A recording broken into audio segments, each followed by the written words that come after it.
আসসালামু আলাইকুম ভিউয়ার্স। ভারতের ভূখণ্ড দিয়ে অন্য দেশে পণ্য রপ্তানি করতে পারবে না বাংলাদেশ।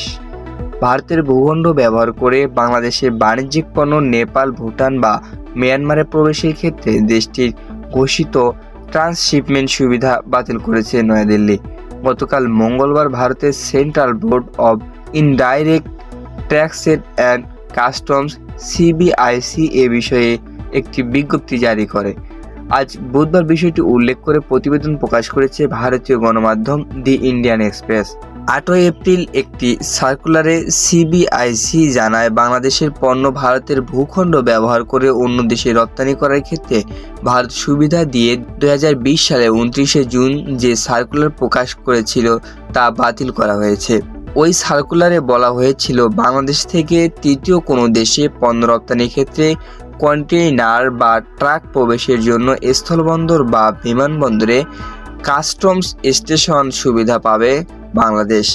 মূলত 2020 সালের ওই সার্কুলারে নেপাল, ভুটান এবং মিয়ানমারে বাংলাদেশি পণ্য রপ্তানিতে বাণিজ্য প্রবাহ মসৃণ করে ভারতীয় শুল্ক স্টেশনগুলো ব্যবহারের অনুমতি পায় বাংলাদেশ।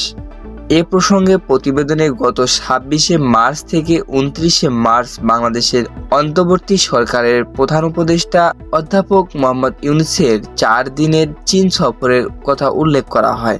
এতে বলা হয়, এর ফলে বেইজিং ঢাকার নতুন কৌশলগত অংশীদার হিসেবে আবির্ভূত হয়েছে, যা ইতোমধ্যেই ভঙ্গুর বাংলাদেশ ভারত সম্পর্কের ক্ষেত্রে এক জটিল পরিবেশ তৈরি করেছে। প্রতিবেদনে ভারতের 7 সিস্টার্স হিসেবে পরিচিত ভারতের উত্তর পূর্বাঞ্চলীয় 7 রাজ্য সম্পর্কে অধ্যাপক ইউনূসের সাম্প্রতিক বক্তব্য তুলে ধরা হয়।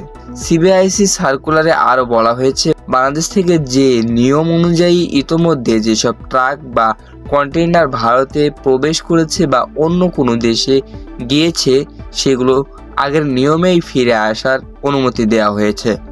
সকলকে ধন্যবাদ। সংবাদটি ভালো লেগে থাকলে অবশ্যই লাইক, কমেন্ট এবং শেয়ার করবেন এবং সাবস্ক্রাইব করতে ভুলবেন না। পাশে থাকা বেল আইকনটি বাজিয়ে দিবেন। ধন্যবাদ।